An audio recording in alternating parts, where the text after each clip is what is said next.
Hi, this is Dennis with Second Chance Tackle. Today our project is going to be a tsunami reel.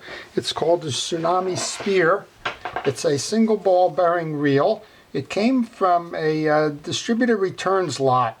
Somebody brought it to me and said, can I just check it up? They bought a whole pile of them and just asked me to take it apart, see what it does, and clean it up if you can. And you can see there's just a lot of what I'll call warehouse dirt more than anything else on this thing. But let's go ahead and do that. So it's an 8,000 size reel. It's a pretty big reel. Tsunamis were known for their fishing lures, first and foremost, and started getting into the reel business several years ago now. I do believe that the Tsunami purchased Jarvis Walker as a brand, but I can't be sure of that. But Jarvis Walker at one point was a Penn Reels brand worldwide, and it got sold off to Bimini Products up in New Jersey. And after that, I kind of lost track of them. I think they've discontinued the Jarvis Walker, but some of this stuff may still be part of that kind of design. So we're going to take the reel down to its pieces and parts. We'll take a look at it, see what's going on with it. And to do that, I start by taking off the spool, and then I take off the associated external pieces. So I took off the bump guard there, because the bump guard typically will hide a screw underneath. And we'll take off the handle. And this says single ball bearing. So most of the time a single ball bearing, the indication is that it's an entry-level reel, probably retailing somewhere between $20 and $30 or $35. Not sure what this one sold for, but an 8,000 size is a surf size, a casting size. Usually that an 8,000, if you have an 8,000 size reel, you're going to be using it in the surf with a 9, 10, or 12 foot pole. Usually has some pretty large spool capacity to it. And let's just take a quick look here. It says you can do 290 yards of 18-pound test. So that's a long ways out there from that standpoint. And it can also be used as a trolling reel for bigger fish in the Great Lakes or near shore because of that 290 yard range on the spool capacity there. So I'm taking out the side plate screws now and putting them into a parts tray. You can see that behind me. You can also see the protective glove that I wear for this work. I don't want to get a lot of oils on me, and as you can see, there's this oil on the base already. The last two I just laid out, I took one from this side plate and one from here just to make sure those screws are the same size, which they are. Sometimes that screw that's under the bump guard is a smaller screw. Okay, and with that out, now we can remove the side plate. Sometimes easier said than done, but let's see if we can kind of get the balance kind of snug. So I'm going to go grab a utility knife or something where I can just kind of get a wedge in there.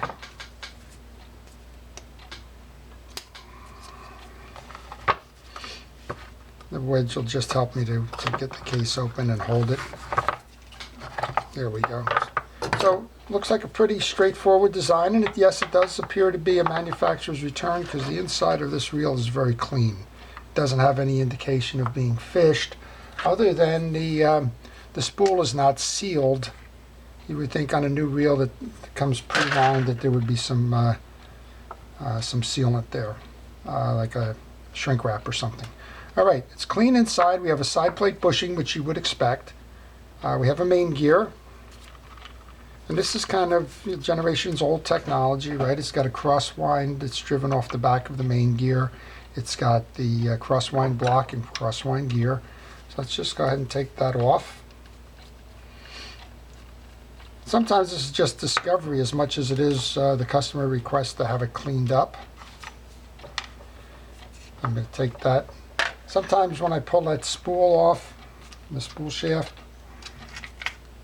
I just took the top of that off.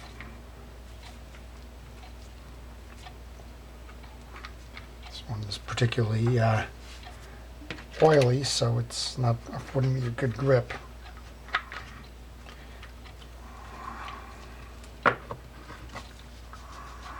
Wow. Sometimes when you do the, you need a little bit extra leverage. Put that knob back on it, and you just pull it off with the knob. Sometimes I take the spool assembly off completely. I also took, when I did this, I took the click rotor and I took the little shim off as well into my parts tray. Okay, so now we can take a look at the main gear. Like I said, this is an older technology design. There's nothing innovative here. It's been around a long time, but you know what? These make for dependable reels. We have a crosswind gear driver on the back. I'm checking to make sure all the teeth are okay. There's no reason to believe they're not, given the condition of this as new as a return. We have the light grease. It's still in there, and it seems like the only thing that really needs to be worried about here, if there's a worry involved, is the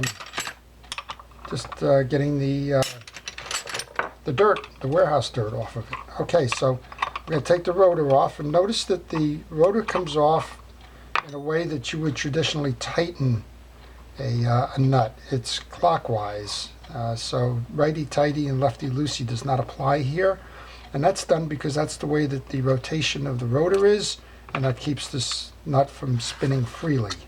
And take that off, put those in my parts tray. And again, nothing really unusual here. We have a ratchet that sits on top of the bearing. We have the anti-reverse is driven by an eccentric kind of spring here. As you bring the reel, you're turning it this way. As you back it off, the spring will pull the anti-reverse ratchet in to connect. And underneath that is a bearing. So let's go take that ratchet off and take the anti-reverse spring off, just to get a look at the bearings. And what I like to do when I do this is I like to click that override away so that it doesn't interfere with when we reinstall. So I'm just going to grab a little bit of oil. In this case, I'll use a Penn Reels oil, but any manufacturer's oil is good, and just load that bearing up. With that, there is a little bit of dirt there, so I'm going to go ahead and grab a paper towel for cleaning purposes, just to get that off. If it was stubborn dirt, you could use a degreaser, but I'm not seeing that here. And since this is a just been recently oiled, I really don't want to get a degreaser into the piece here if possible. So we're just going to set that aside for a moment. We're going to check underneath. It looks clean, so let's just go ahead and just wipe that down a little bit. The dirt is on the outside, so I'm going to use a degreaser now. In this case, it's Purple Power, but any degreaser will work. This one's an automotive degreaser, a general purpose degreaser. I find it works very well with surface grime, as you might expect in an automotive process, where you get oils and dry greases. Well, the same seems to apply to fishing reels as well. So we're just going to clean that up, which is kind of what the customer asked me for there. And then I'm going to grab a cotton swab just to get into places where that paper towel can't get into. So we'll just clean that up there. I'm going to set that in the tray. While I'm at it, we have all the accumulated dust and grime on the spool. And this is kind of where you will see this just shines through as a product. Not that I'm pushing it as a product, but you'll see that it cleans all of that right up. And we'll have one more place where we got to do some dirty dishes, and that'll be on the body itself. So let's go over to that body for a moment. Just a quick shot there. This is a concentrated degreaser, so you don't need a lot of it. And you'll see how it just cleans right off. So like I said, it's not a product endorsement, but I do like the product, and if I like something, I use it, and I'll let other folks know about it. So, all right, so look how I cleaned that up, and it made it really nice and shiny. And it wouldn't expect anything other than that, because it is a distributor return reel. So there shouldn't be any evidence on it, and there shouldn't be anything like fish scales and dirt and junk and the like. Okay, well, when we did that, we turned it over. We knocked that click ratchet out, so let's just go put that click ratchet right back on there. And turning our attention, it's already got lubrication on it. I don't need to do much, and I don't even need to freshen it, because it's pretty much as it should be. But I'll put just a little bit on there.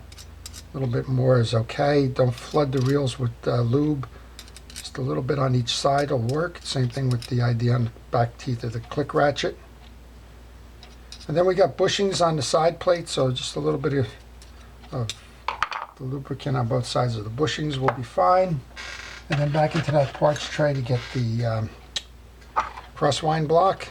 A little bit of lube inside the crosswind block there so it travels freely on that stud. We'll go ahead and put the crosswind block back in. You seat that on the stud of the crosswind gear. And we're going to put the main gear in. Put a little bit of lube onto the pinion gear as well, that's up top.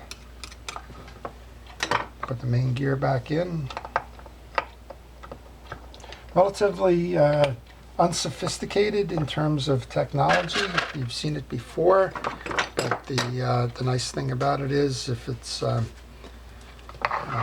cared for as a reel, there won't be a problem with it for a long time to come because it is a proven technology. Now we're just lining up our... Okay, so we lined that shaft up properly. Now we're looking for the little screw that goes into the crosswind block to hold the shaft in place.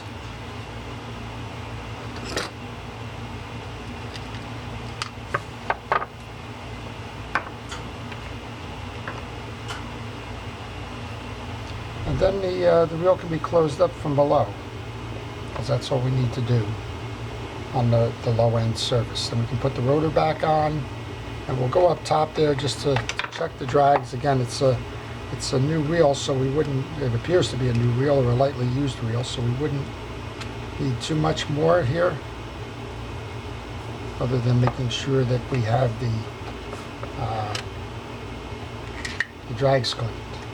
Again, it doesn't appear that it's been used, so no big problem there. All right, I'm going to put that rotor back on. Remember, we took the nut off in the traditional clockwise direction, or the non-traditional clockwise direction, so we have to thread the nut backwards to get it to tighten.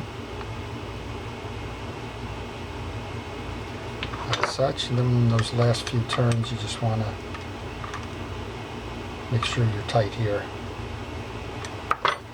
Okay, now with that in place, there was a click rotor which clicks when your drag is in place and spinning freely backwards. It lets you know that that's what's occurring.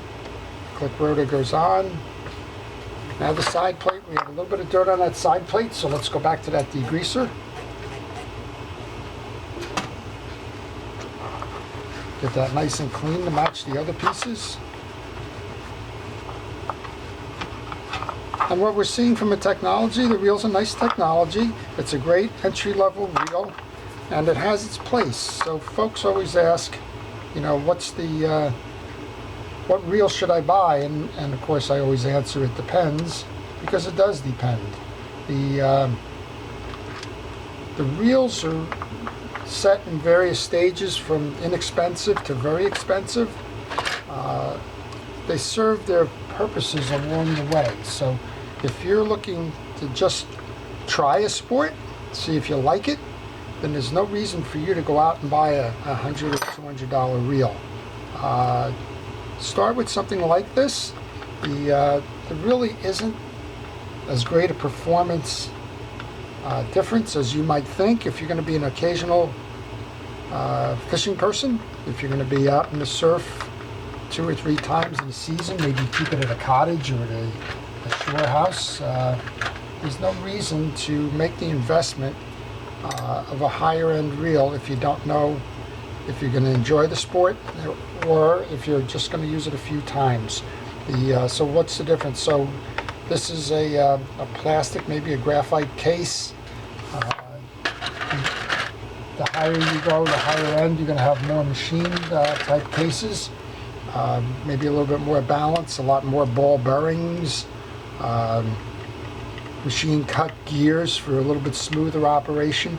Quite honestly, if you're going to spend an hour or 2 casting, drop fishing, whatever it might be, a few times a season, there's no reason in the world you need to avail yourself of all those other little goodies. Something like this works fine.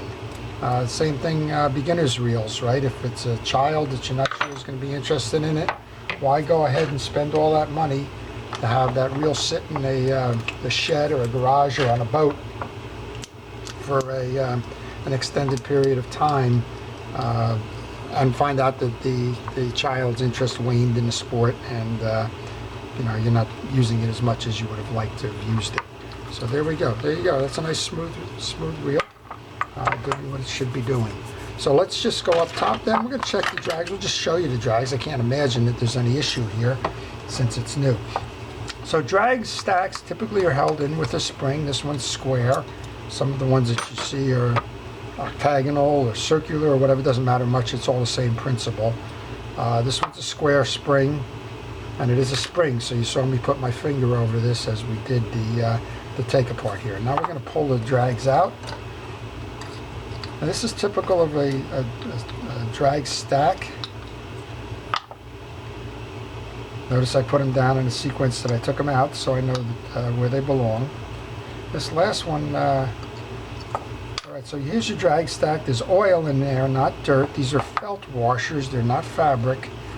Felt washers get oiled, and there's plenty of oil on that one, so I'm not going to do that. And then there's a sequence of the drag washers that goes round. Here's another felt washer. Then there's an eared washer. In this case, this one has 4.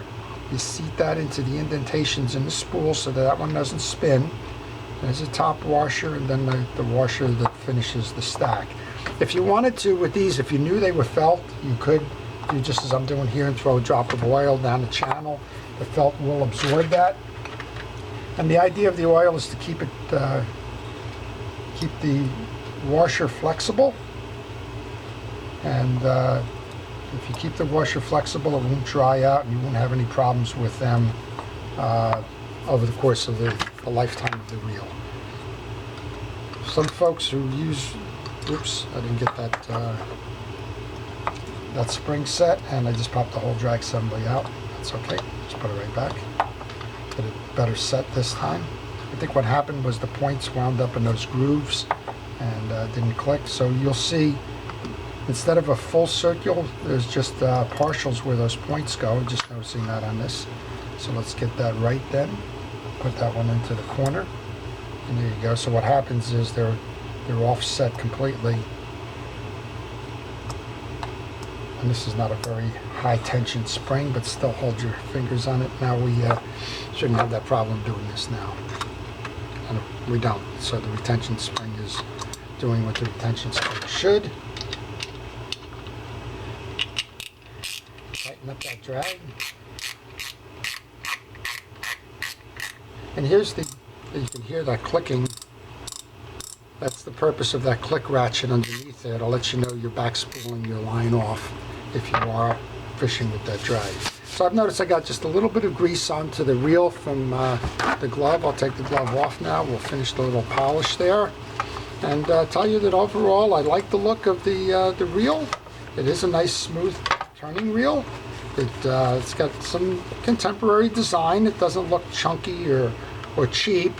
It has a nice round handle on this. We could, if we needed to, we could put a drop of oil on the handle knob. We could also put a drop of oil up here on the bail bearing. But overall, because of the status of this one, it's ready to go fishing.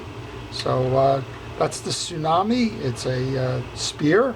It's an 8,000 size reel we talked about, which is suitable for surf fishing. And it's an entry-level reel in that it doesn't cost much, but it'll provide a lot of fun, and it'll help you identify whether you enjoy the sport or not, or if you have occasional visitors that just want to fish for a day or two. It's a wonderful example of a reel that could be used in the surf for trolling.